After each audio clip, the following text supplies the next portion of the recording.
السلام علیکم ګرانو اوخوږو اوریدونکو د आवाज د ریډیو پاکستان د خارجو چارو څانګو سلسله زلنده ستوري سره زم ستاسو قربا ارجی شیراز احمد شرازي د سلسله پروډوسر دی محمد امین بنگش او تکنیکی مرستیال دی فرحان علي.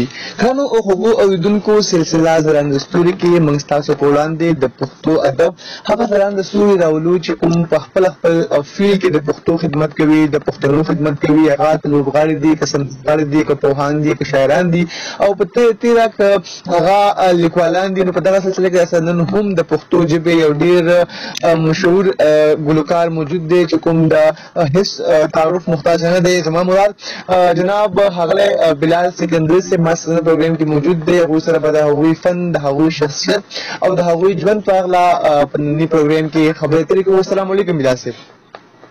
وعلیکم السلام شیراز بھائی، ډېره زیاته مننه ستاسو.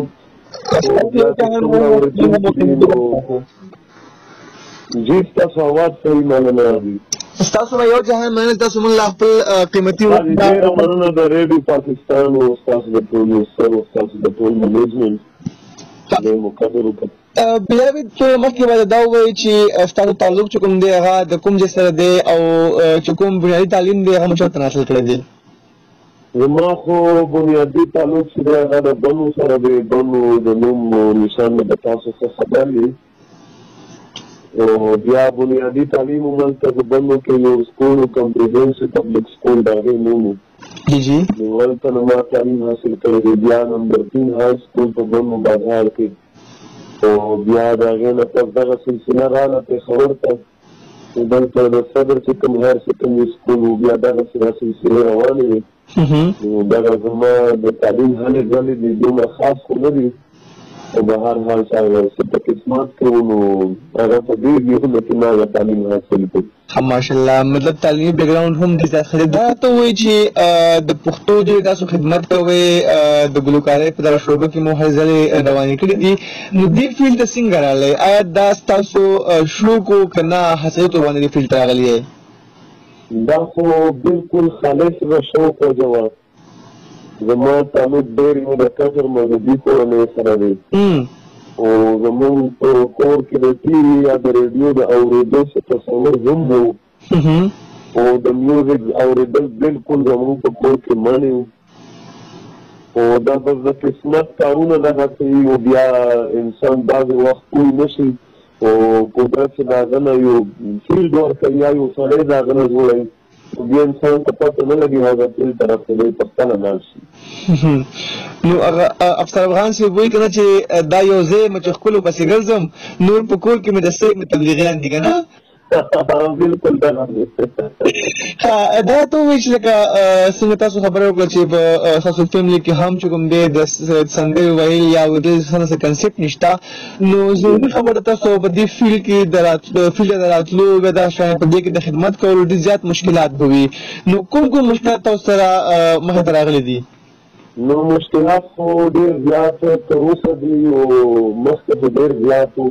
خو هغه وخت کې لا دومره نه وو. کوم وخت کې زما ځان له یو هارمونیم اخیستی و، هغه به ما پټ پټ غږونه، هغې نه څوک دومره نه خبرېدل. نو زه څه خوشحاله وم، داسې مشکلات ما ته نه وو. نو زما خیال دغه سره ما ته خو څه مشکلات نشته دي. خو چې کله زه بهر راووتم یا زه په سکرین رالم یا زه خلکو وپېژندم، نو وروسته ما ته اندازه وشوه چې خلاص ډېر زیات مشکلات دي او ډېر زیات رکاوټونه دي. خو دغه خلکو رویې بیا ښه وکتې، نو مشکلات پکې ډېر زیات وو. خو بس بیا خو هغه د زړه خبره وي. یو سړی څه کار شروع کړي نو هغه بیا سر ته رسوي. نو زه هم روان یم ترې لاره، دومره پکې لا داخل شوی نه یم. نو ورو ورو کوشش کوم چې خدای پاک ماله هم څه مقام راکړي په دې میوزیک فیلډ کې.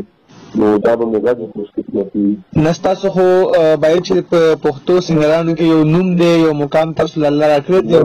مینه ده او د درنو ملګرو مینه ده. او انسان خو ډېر کمزور دی. بل دا میوزیک فیلډ چې دا ډېر زیات مشکل دی. نو خدای پاک ته وکړي چې زما څه مقام ته کوي، نو د دې یوه بله کومه څه خبره. بلال دا ته ووایي چې پښتانه چې کوم دي هغه خو موزیک خوښوي خو سندرغاړي نه خوښوي. د دې بنیادي څه وجه ګڼئ تاسو؟ نو د دې بنیادي وجه خو دا ما ته داسې ښکاري چې دا د اوس نه نه ده.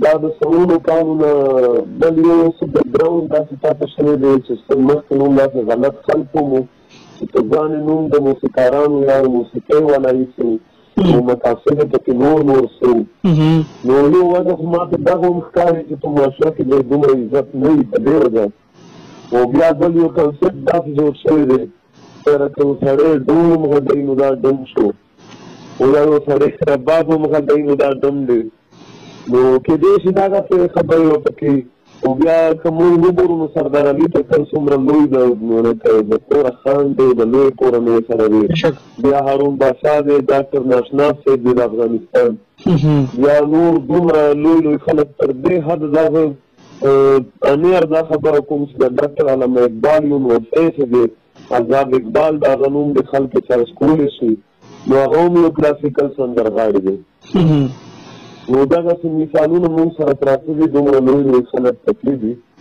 نو په کار ده چې مونږ په دې خلکو کې نه ډاډه وساتو د باقي خبرو ته دومره توجه ورنه کړو ښه که یو غزل مونږ ته پیش کړئ زمونږ چې کوم اورېدونکي دي هغوی به په تمه ناست وي هغوی به ته نوم خوند واړي مونږ یې خبرې به د هغې نه پس کوو یو غزل باندې به کوشش وکړم دلته خو ما سره صرف یو هارمونیم دی نور سره پرایولی بل نه وي په دې وخت کې جناب بلکل جی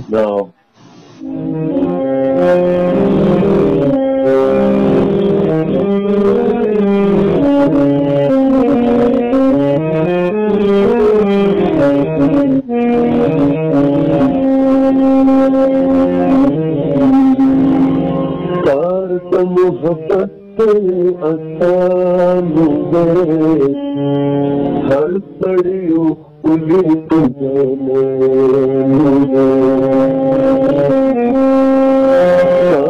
محبت آسانو دے ہر سڑیو کلی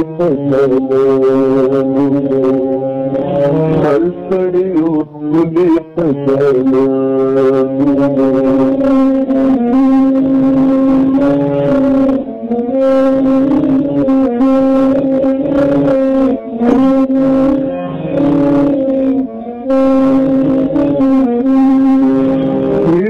جرت نشتر دے خار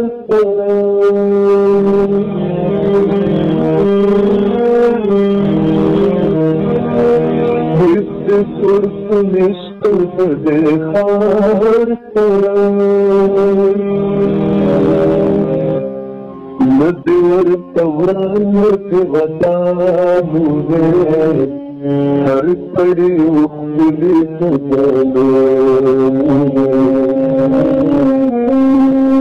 ہر محبت آسانو دے ہر پڑی اخلی سجانو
ماشاءالله جی زبردست ډېر خوند یې وکړو ډېره مزه یې وکړه دا ته ووایې بلال صاحب چې لکه څنګه چې موږ ګورو په پښتني سیمه باندې کې بلا شاعران دي هغوی شاعري کوي تاسو زیاتره د کوم شاعري چې کوم دا خوښوئ او زیاتره تاسو هغه غنځمه کړې ده نو خبره داسې ده چې شاعران خو ماشاءالله اوس هم نغره په موقع هم ناست دي او شاعرانو خو په ما ډېر زیات ګران هم دي. نو حمزه بابا لوی شاعر دی، لکه خلکو به وایي چې لوی شاعر خو زم چې لوی شاعر دی ځکه چې د هغه شاعري خو زړېږي نه. بالکل. بیا ساحل صاحب ډېر لوی شاعر دی په موجوده وخت کې. بیا چې کوم دی نو درویش دراني د بلوچستان ډېر لوی شاعر دی. بیا رحمت الله درد صاحب ډېر لوی شاعر و. حقدار بخاري لوی شاعر و. او ما سره چې دا کوم درانه مشران ناست دي ملګري خو نه مشران به ورته ویل. نو حساس یوسفزی صاحب را سره ناست دی په خپله ښه شاعر دی. فضل مومن صاحب را سره ناست دی په خپله بېمثاله شاعر دی. او چې څومره شاعران دي A to Z نو ټول ښه دي په خپل خپل ځای. دا ته ووایه که نه چې په ژوند کې کله ډېر زیات خوشحاله شوي یې او دغه کومه لمحه وه چې ته ډېر خوشحاله شوي یې؟ نو ژوند خو زما په عمر په الحال دومره نه دی کېدی شي نورې خوشحالۍ به زیاتې راشي. لا دې وکړي چې راشي اول خو عام خبره کوم که نه چې تر اوسه په ډېر خوشحاله شوی یم چې زه په لومړي ځل په سکرین رالم او بیا یوه ډېره لویه افسانه نګاره زیتون بانو بیبي چې د پښتو ادب مور هغې ته ویلې کېږي نو هغې سره زه په یو صنف ناست وم او زه په ټي وي رالم نو دا زما لپاره ډېره لویه د اعزاز خبره وه. هغه په سکرین راتګ په لومړي ځل هغه په خپل ځای خو د زیتون بانو ډېره لویه ښځه وه، ډېر لوی مقام لري په ادب کې. نو په دې وجه باندې زه ډېر زیات خوشحاله شوی یم.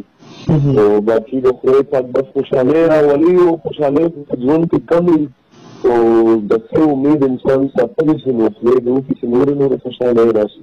بالکل الله دې وکړي.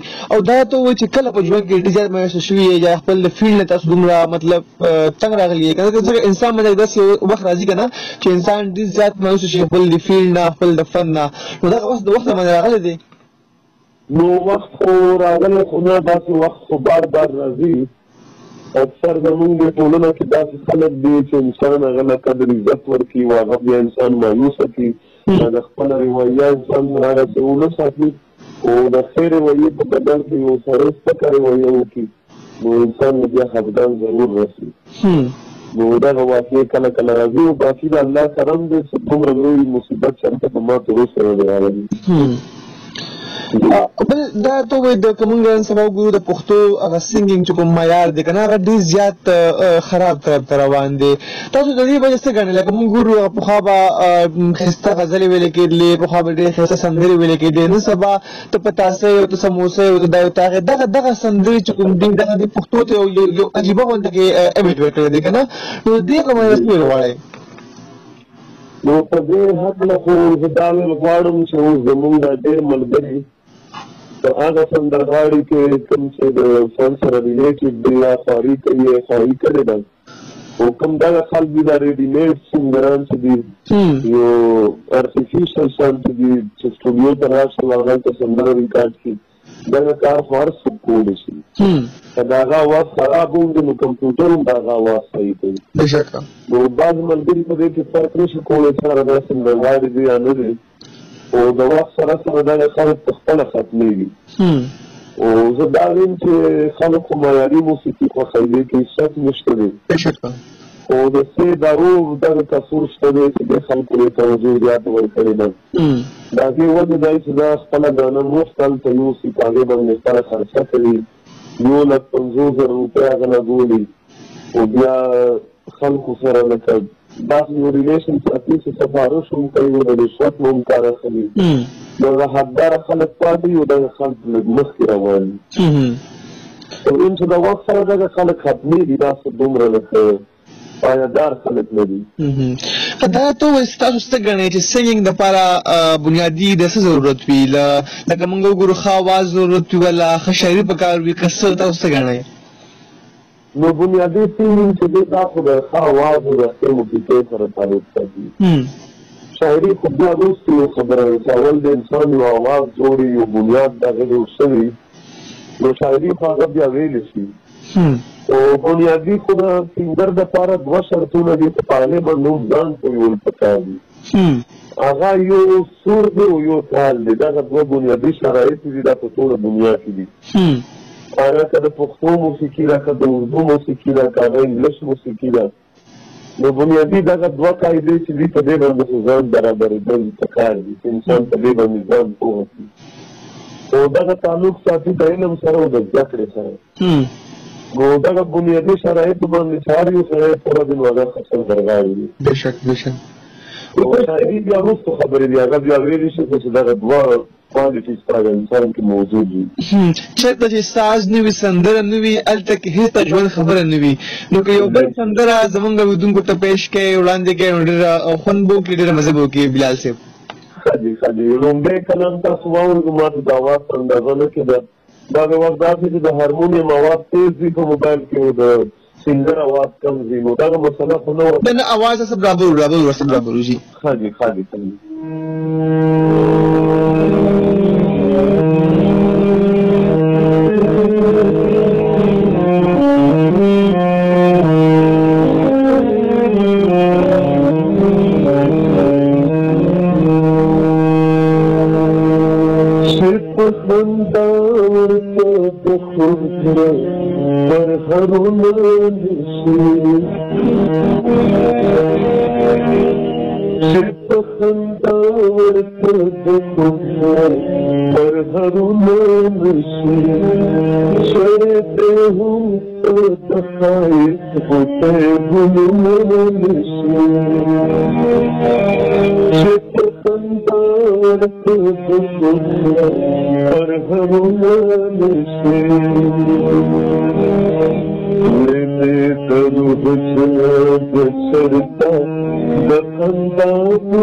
वाह जी वाह ډېر زبردست جی ډېر خوند کو یقیني خبره تاسو आवाज هم ډېر خوندور आवाज او کلام ډېر بیا په پروګرام راغلی نو ما आवाज اصل کې ناس کوم نه بیا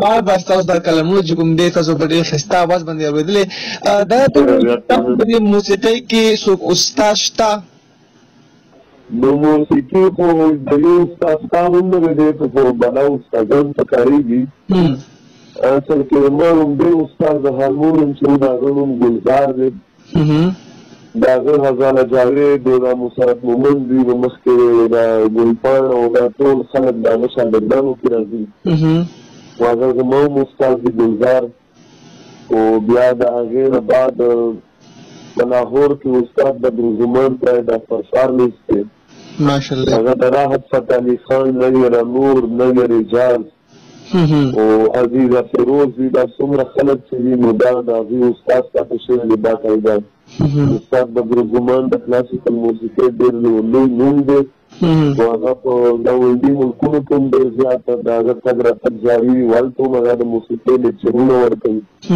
نو هغه سره لږه ناسته ولاړه ما کړې ده او موجوده وخت کې پروفیسر اے آر انور چې کوم دی نو هغه سره زما ناستې ولاړې جاري دي او دغسې نور څو استادانو چې هغوی نه ما دومره یو نیم څه زده کړی دی او باقاعده استادان زما دغه دوه درې کسان دي دې زیاته مننه په اخره کې به څه پیغام ورکول غواړې پښتنو ته بیا په خاصه توګه چې کوم ځوانان دي یا ځوانان سندرغاړي دي هغوی ته د ځوانانو سندرغاړو ته خو زه پیغام نشم ورکولی ځکه چې هغوی زما زیات ښه پوهېږي او زیات پوهه دي په فن کې او زه خو بلکل نه پوهېږم نو زما پیغام داسې یو بدب شانتې خبره وي او باقي پیغام خو هم نشته دی یو دعا مې دا و د دې پښتون وطن لپاره د زموږ د دې قام دپاره ده او دا مې د زړه نه خواهش دی چې الله پاک په دې پښتنو امن راولي او خدای پاک د خوشحالي د دوی نصیب کړي سره زموږ امین امین